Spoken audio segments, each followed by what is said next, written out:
Hace tanto tiempo yo compré una iglesia a precio de sangre entre crudo dolor. Hace tanto tiempo que envié a mi hijo para rescatar lo que se perdió. Hace tanto tiempo que estoy deseando esa humilde entrega de un adorador que solo se postra ante mi presencia y no a las ofertas de una posición. Hace tanto tiempo que estoy deseando que muestre mi imagen, que es la del amor, que no se confunde entre tanta gente, que sea distinta solo como yo, que no se divida como suele a veces, entrando en contiendas y en discusión, buscando alcanzar ser más grande que el otro.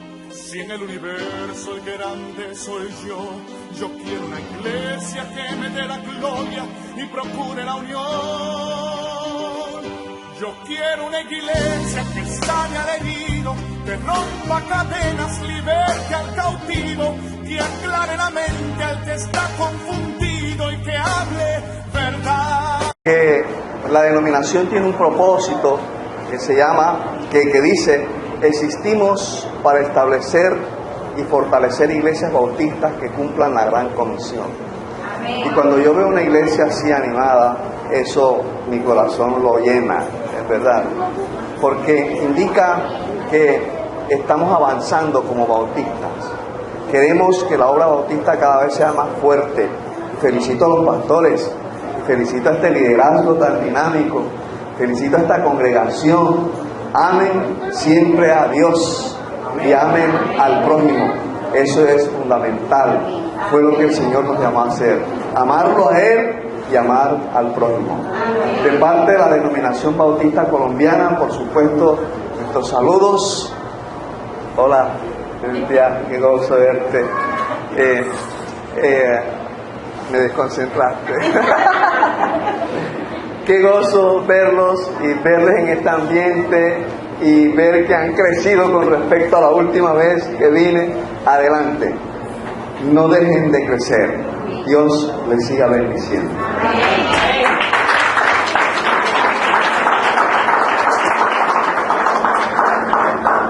Uno se pregunta, ¿qué le podemos predicar a una iglesia que está de aniversario? Pueden venir diferentes temas, pero hoy quiero que este tema, que no es nuevo, podamos recordarlo y vamos a hablar acerca del ejemplo de la iglesia naciente. El ejemplo de la iglesia naciente. Y veamos lo que dice la palabra de Dios en el libro de Hechos, capítulo 2. Versos 42 al 47. Es un texto archiconocido, bastante conocido por todos nosotros seguramente, pero no pierde su vigencia, no pierde su razón de ser.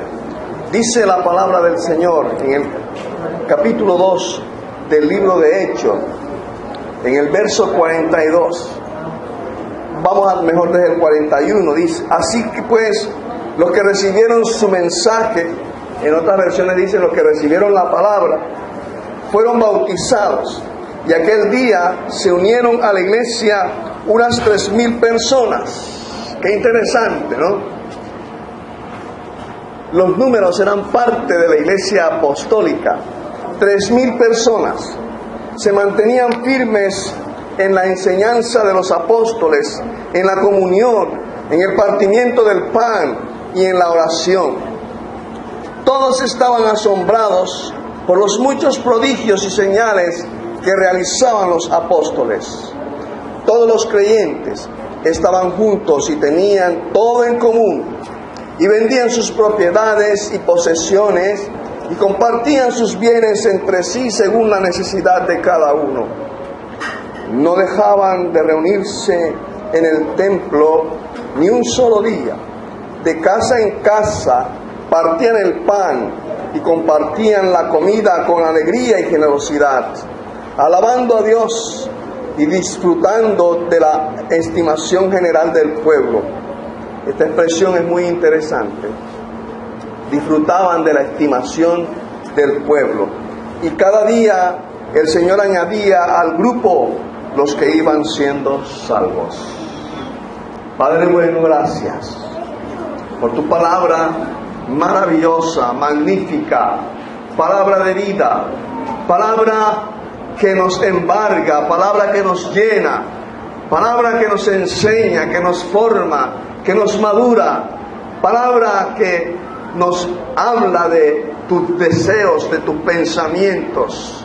En esta hora, como siempre, Padre bueno, pedimos que esa palabra sea pertinente y que no vuelva a ti vacía. Exaltamos tu nombre, te bendecimos. En el nombre de Jesús oramos. Amén. Han transcurrido cerca de 2000 años desde que la iglesia fue fundada y naturalmente ha habido un desarrollo de la misma a través de la historia. La iglesia ha escrito sus propias páginas en las cuales notamos tanta variedad de hechos y de prácticas que han impactado sus estructuras y ha impactado su manera de hacer las cosas. Pero hoy nos referiremos a la iglesia naciente, a la iglesia original, que nos dejó un legado muy importante para la iglesia de hoy. En el tiempo que estamos viviendo, es posible que tratemos de compararnos con otras iglesias, con otras congregaciones que igual están trabajando para Dios. Eso es muy humano, pero en verdad la iglesia con la cual nos debemos comparar es con esta iglesia naciente, esta iglesia de la cual nos habla el libro de los Hechos. Ahora, hay mucha tendencia a idealizar la iglesia primitiva o la iglesia naciente y a creer que era una iglesia perfecta. En realidad no lo era. No es bueno que nosotros pensemos que la iglesia naciente era una iglesia con cero pecados, porque los escritos paulinos nos dan a entender cosas que ocurrían en la iglesia. Sin embargo, a pesar de su imperfección, también fue una iglesia ejemplar. Tenía prácticas que aún en el siglo XXI que estamos viviendo son dignas de imitar, y más aún en este ambiente posmoderno en el que nosotros nos estamos moviendo. La posmodernidad ha impactado la cultura y el modo de pensar de la sociedad secular actual con su filosofía de vida. Habla de la verdad en perspectiva, que quiere decir en el fondo que la verdad es relativa. Todo lo han relativizado, que para el posmoderno todo depende del cristal con que se mire, que lo que para una persona es verdad, para otra puede ser mentira. En eso nos ha embarcado el posmodernismo en el que nosotros estamos viviendo y en el que la iglesia se desenvuelve. El posmodernismo pone en duda los textos sagrados o autoritarios, de modo que la Biblia y otros escritos importantes para la humanidad son puestos en duda, en entredicho. La posmodernidad defiende el individualismo, de modo que cada persona para ellos determina su propio desarrollo y su propio bienestar. Estas ideas han afectado a la iglesia y hoy encontramos una variedad de iglesias en las que la Biblia ya no se lee, por ejemplo, en donde se habla más de las experiencias personales que de los contenidos de la palabra de Dios, en las que la interpretación de la Escritura se hace desde la perspectiva liberal. Encontramos iglesias en donde no hay sentido de cuerpo, sino de una masa de personas que asisten a una reunión y luego se van sin llegar a conocerse mutuamente y mucho menos tener compañerismo cristiano. En medio de este ambiente, entonces, es importante que demos una mirada a la iglesia naciente y recordemos de ella las prácticas y hábitos que nos ayudarán a volver a la iglesia que Jesús fundamentó. Amén. Amén. Entonces nos preguntamos, ¿qué aspectos, qué cosas ejemplares tenía la iglesia naciente y que nos podrían ayudar hoy a ser iglesia? Una iglesia que está cumpliendo ¿cuántos años? 14 años, es adolescente aún, pero no es rebelde, porque los adolescentes son rebeldes. Esperamos que no sea así en la iglesia. La pregunta es, ¿qué aspectos ejemplares tenía entonces aquella iglesia? Y vamos a compartirlo. El primero era que era ejemplo en el estudio de la doctrina. En el verso 42 nos dice que se mantenían firmes en la enseñanza de los apóstoles. La palabra doctrina significa enseñanza, por lo que algunas traducciones de la Biblia presentan el verso 42 de hecho de esta manera: los creyentes dedicaban tiempo a recibir la enseñanza de los apóstoles. Usada en esta forma, doctrina se refiere no solo a cualquier enseñanza, sino a una creencia importante que muchos cristianos tienen en común y que han pasado de generación en generación. Recordemos que gran parte de la enseñanza en aquel momento era una enseñanza de tipo oral. Hoy nosotros contamos con los discipulados, con los libros, pero en aquel tiempo la enseñanza era básicamente oral, se transmitía de esa forma. Ya existía la escritura, por supuesto, pero en su gran mayoría la enseñanza se ejercía a través de la transmisión oral. La enseñanza era oral y la palabra era la que prevalecía, y porque la mayoría no sabían leer aún. El Nuevo Testamento no existía.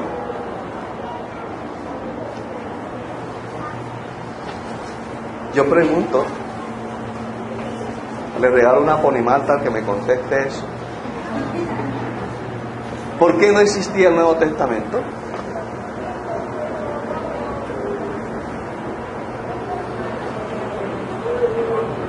No reconocían a Jesucristo como Señor. Bueno, está tibio. ¿Por qué no existía el Nuevo Testamento? ¿Cómo? Porque apenas se estaba escribiendo. Miren, la iglesia está naciendo. ¿Conocían qué? La Torá, los profetas, ¿verdad? Y era lo que se enseñaba en las sinagogas. De modo que en ese tiempo el Nuevo Testamento apenas estaba en ciernes, apenas se estaba formando, ¿verdad? Entonces no podemos pensar que se enseñaba lo que hoy llamamos la Biblia completa. En realidad se enseñaba, ahí dice, las enseñanzas de los apóstoles. Y uno se pregunta, otra pregunta para otra ponimalta, ¿cuál era esa enseñanza apostólica? ¿En qué se basaba esa enseñanza apostólica? A ver, ¿quién se quiere ganar la ponimalta? ¿Ah? ¿En qué consistía esa enseñanza apostólica?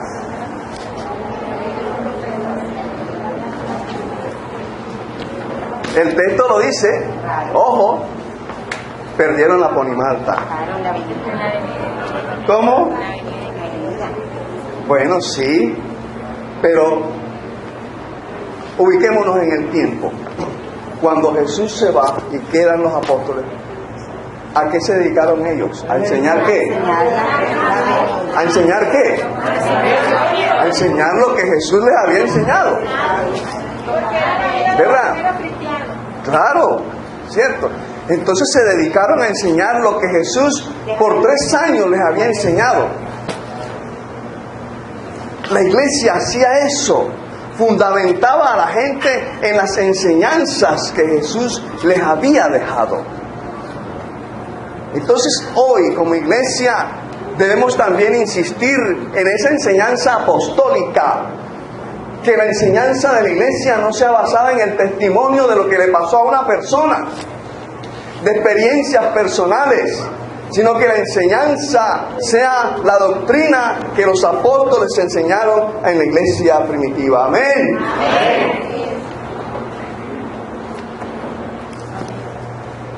Pablo insistió en esto y cuando escribe a Timoteo, le dice: Timoteo, no creas en esas fábulas de viejas. Perdón con las viejas. Con cariño, ¿verdad? Las menos jóvenes. Llamémosle mejor así, ¿verdad? Las menos jóvenes. Pablo estaba tratando de advertir a Timoteo que no basara la enseñanza en otra cosa distinta que en la palabra del Señor, en el fundamento de la doctrina. Y hoy que ustedes cumplen años, la palabra les recuerda eso.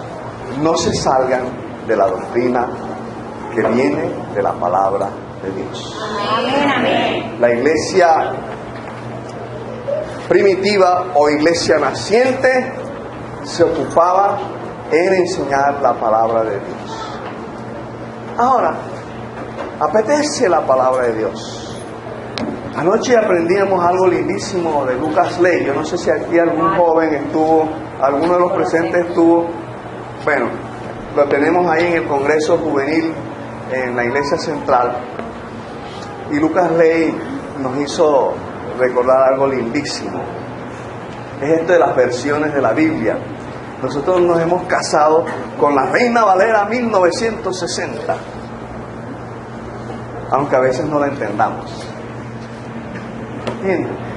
No es casarse, busquen una versión que entiendan. La cuestión no es que, y él decía, ¿quiénes fueron? A ver, ¿alguien me puede decir quién era Reina? ¿Quiénes fueron Reina Valera? Sabemos muy pocos.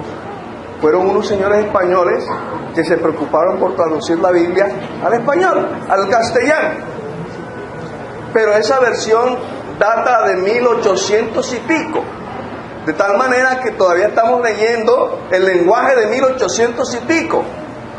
Por eso hay gente que cuando va a la Biblia se aburre, porque está un lenguaje que no entiende. La cuestión es que vayas a la palabra de Dios y la entiendas. No solamente leerla, es entenderla. Amén. Amén. Muy bien. ¿Qué más podemos encontrar?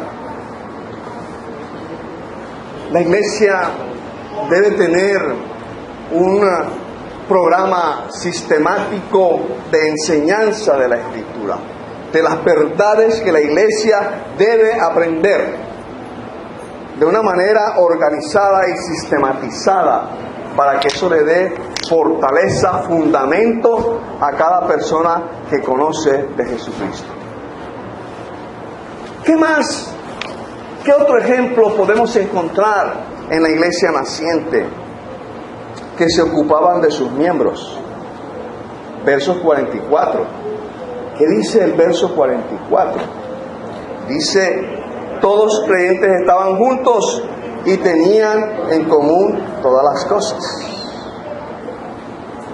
Eso quiere decir que la iglesia se preocupaba por suplir las necesidades, y que en aquel entonces tenían que ver con necesidades de tipo material.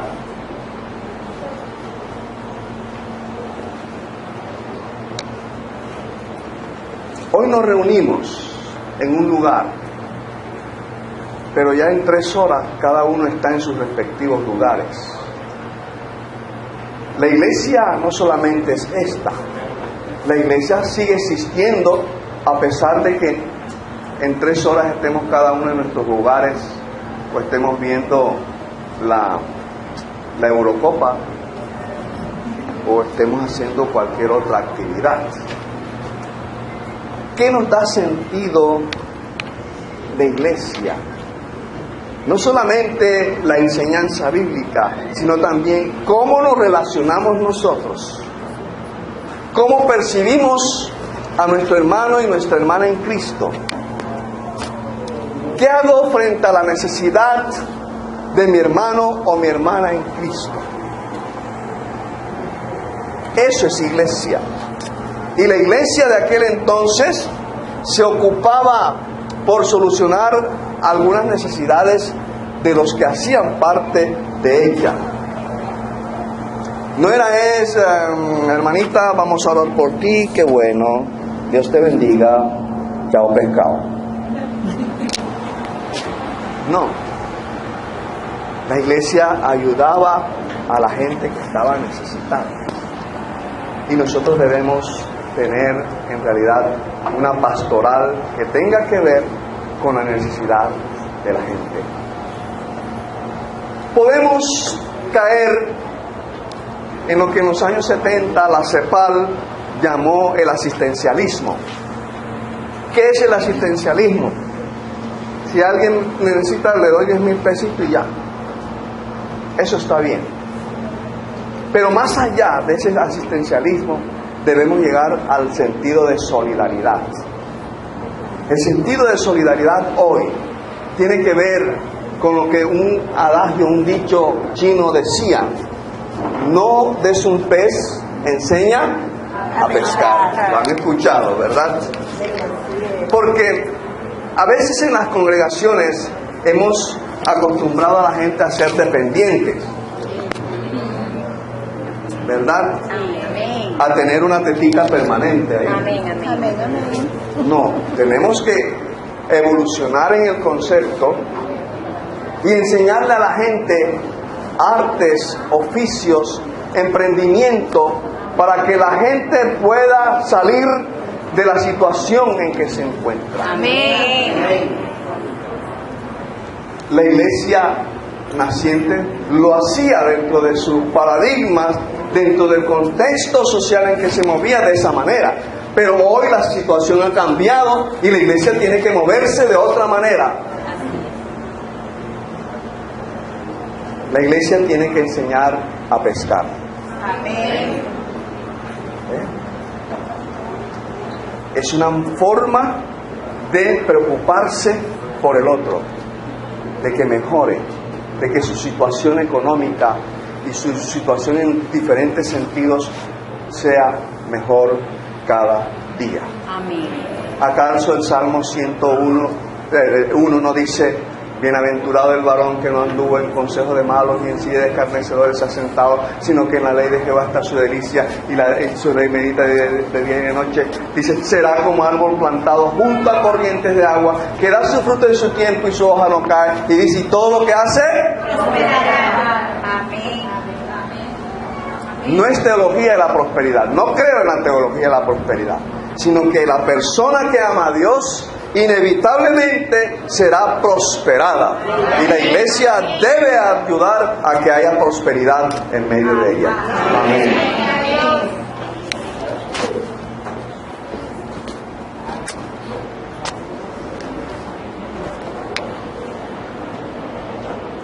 Dice también la Escritura dentro de este punto que había un compañerismo. Había compañerismo. Qué lindo que podamos entender ese concepto.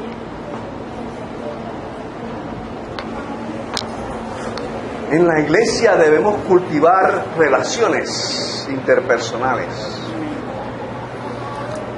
y cultivar las mejores relaciones.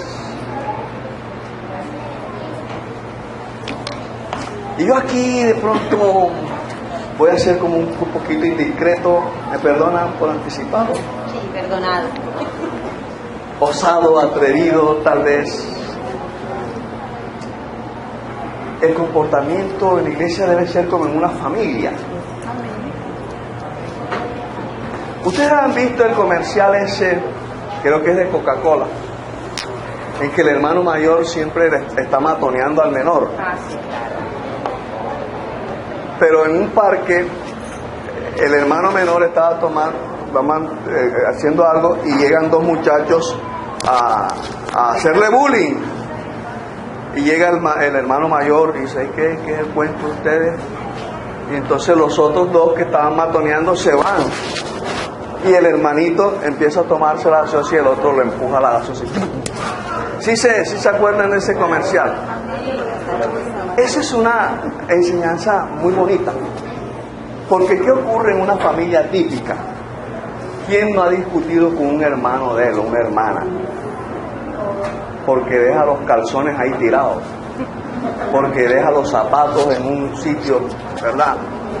Discutimos con nuestros hermanos. Pero hay que se metan con un hermano de uno, ¿eh? Tú has podido discutir con tu hermano, pero si alguien de fuera se mete con tu hermano, tú defiendes a tu hermano. Así es. En la iglesia debemos ser así. En la iglesia ninguno es perfecto, les cuento. Y entonces, ¿por qué a veces tenemos la idea de que en la iglesia todos somos perfectos, todos circunspectos, que caminamos bien? No. En la iglesia tenemos que aceptarnos como seres, como somos. En la iglesia es donde las personas deben sentirse bienvenidas. Sea que sean bulliciosas, que sean escandalosas, o que no hablen casi. ¿Verdad? Cada uno debe sentirse bienvenido, aceptado, de tal manera que nuestras relaciones sean extramuros, que no nos conformemos con venir un domingo y vernos las caras, sino que en la semana haya contacto entre nosotros y podamos invitarnos a tomarnos un Juan Valdés y a conversar cosas de nuestras vidas. Eso es compañerismo, ¿entiende? Tenemos que cultivar las amistades en el seno de la iglesia, de la congregación. Que cada domingo sea emocionante cuando te encuentras con tu hermano y hermana en Cristo en este lugar. ¡Amén! ¡Amén!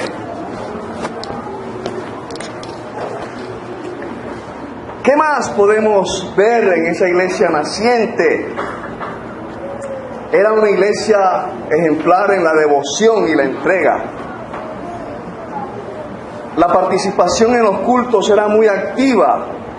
Podríamos pensar con cierta razón que la sociedad rural de entonces favorecía la participación diaria de los creyentes en las diferentes reuniones. Óigase bien, ¿por qué? Porque en esa sociedad no existía Electricaribe. Gracias a Dios. Entonces, ¿qué pasa? No existía luz eléctrica, no existía televisor, no existía... Entonces tal vez, Dios me perdone, la única manera de distraerse para algunos era ir al teléfono. Entonces dice que iban todos los días. Pero más allá de la frecuencia de sus reuniones, es que sus reuniones eran espectaculares, muy animadas. Yo no sé por qué nos hemos acostumbrado, no digo de esta iglesia ni de proclamar, que los cultos parecen en un funeral. ¿Ah? ¿Saben qué decía David? Yo me alegré con lo que decían, a la casa de Jehová iremos. De modo que era una participación alegre, festivo. Y yo les invito, yo vi un ambiente alegre hoy, no pierdan esa alegría. Cuando vengan al Señor, traigan, aunque estén tristes, sonríanle al Señor. Amén. Había un culto que inspiraba. El culto tiene que ser inspirador. Que la gente no esté pendiente, miércoles, ¿a qué hora se va a terminar esto? No. Sino que la gente diga, ¿cuándo vuelvo? Que cada persona que nos visite diga, estuvo tan bueno que yo vuelvo. Vuelvo porque vuelvo. Amén. Mire, ¿cuántos han ido a Medellín? Levanten la mano. ¿Y cuántos han visitado un local comercial en Medellín? Muy bien.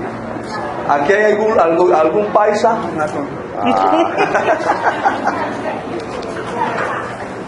Mire, Medellín es encantadora. Gracias.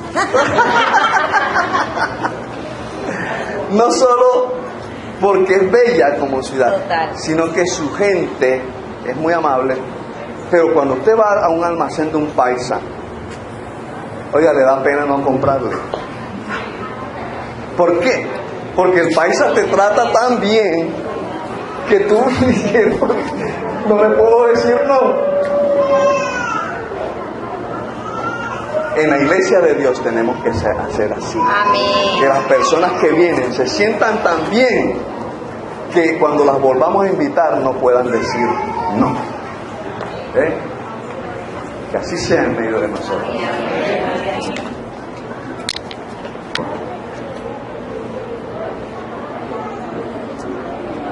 Y era una iglesia que oraba.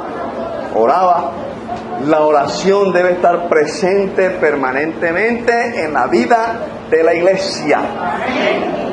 Que no sean nuestras formas, sino el fondo de oración, todo bañado con oración. Ese es el aceite que permite que todo pueda funcionar adecuadamente. Que esta iglesia imite a la iglesia primitiva en su calidad de oración. Que la iglesia siempre esté orando permanentemente al Señor de la gloria. Por último, para no cansarlos, la iglesia naciente también era ejemplar en el crecimiento numérico.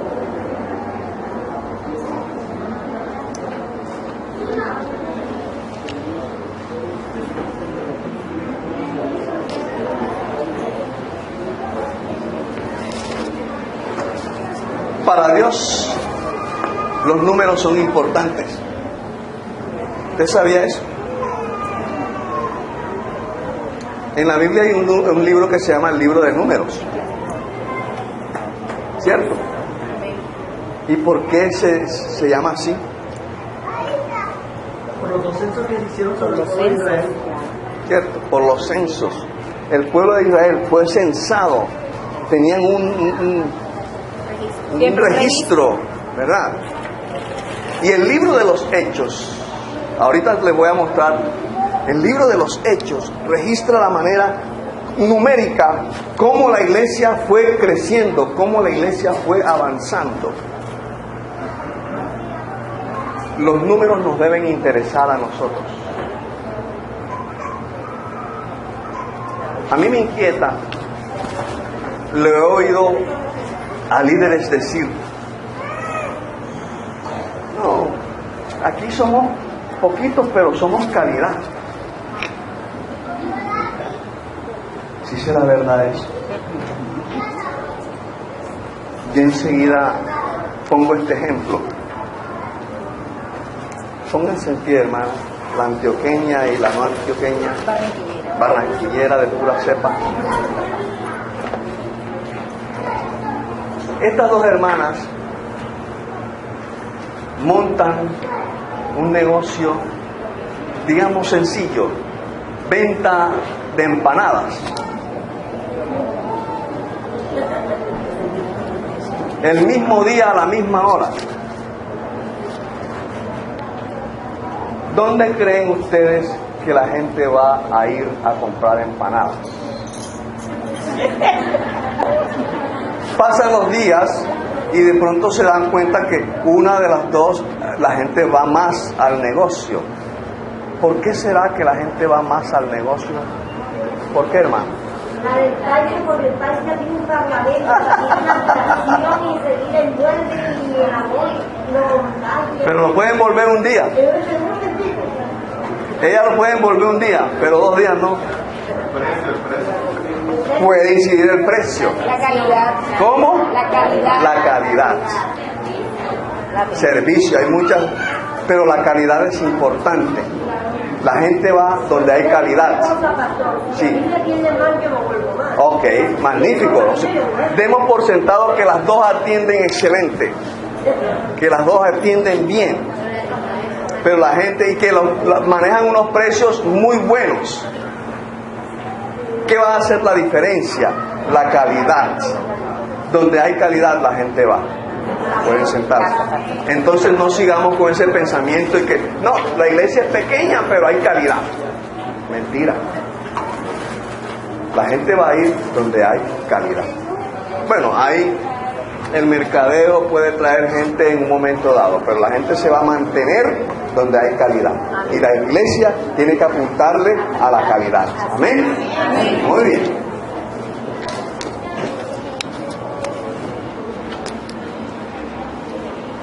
Miren lo que ocurre, empieza a ocurrir. En el versículo 47 dice que el Señor añadía a la iglesia a los que habían de ser salvos. Ahí. En el 5:42 dice que el evangelio crecía. Y en el lapso de 30 años, la iglesia creció así. Hechos 1:15, 120 estaban reunidos en el aposento alto. Hechos 2:41, 3,000 fueron añadidos. Ya iban 3,120. Hechos 4:4, 5,000 hombres se agregaron. 8,120. En Hechos 5:14, aumentaba en gran número. Hechos 6:1, crecía el número de discípulos. Hechos 6:7, los discípulos se multiplicaban grandemente. Hechos 6:7, muchos sacerdotes obedecían a la fe. Hechos 12:24, la palabra del Señor crecía y se multiplicaba. Entonces, esto nos indica que la iglesia debe desear crecer. Que si la iglesia tiene calidad, va a crecer. Amén. Y eso es lo que estoy viendo en ustedes. Amén. Yo estuve aquí hace ¿cuántos? 6 meses, 7 meses, en octubre, y veo crecimiento. Los felicito.